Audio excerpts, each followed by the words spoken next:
So here is so these are all going to be all for the lithium-based battery energy storage systems.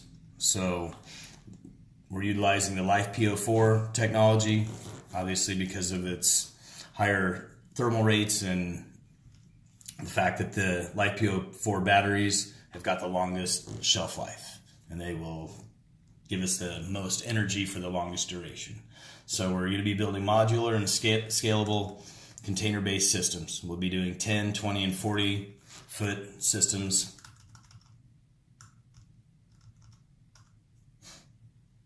All for ESS application. What does ESS mean? Energy storage systems.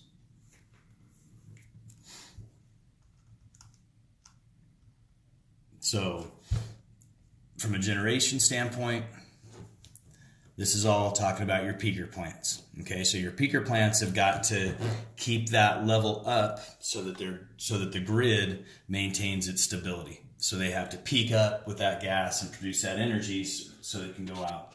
So what we can do with our batteries is we can keep that, with these utility scale batteries, we can keep that a nice consistent line going through there. Sweet. So when you get to, and that's when when we're doing the big 1 to 10 megawatt systems.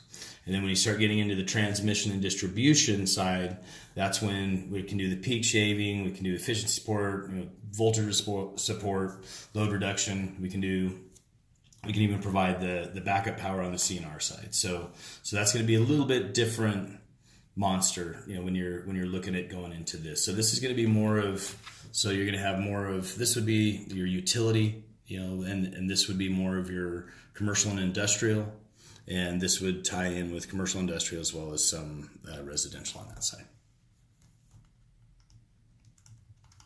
But what we're specifically talking about with our projects are focusing on that utility scale and commercial and industrial, because we're utilizing the same module for both industries. So this right here is your load leveling, and that's your frequency regulation. That's all that fun stuff. And then right here, you've got your renewables coming in. So your renewables are coming in, and your renewables are usually going directly onto your line. But unfortunately, when the sun is always shining and when the wind is blowing, is not necessarily when you're using that energy. So they become very inefficient. So you'll have solar farms that are only pushing out 60% of what they're producing because the grid won't take all of it at that particular time. So what we'll do is put these container-based systems right into here. So the renewables, we'll put our containers right into here. So that way we're going into the containers and then onto the grid.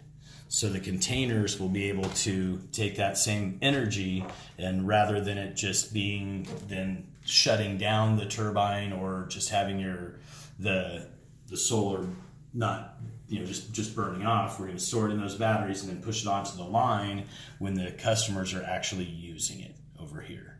So this is your usage side.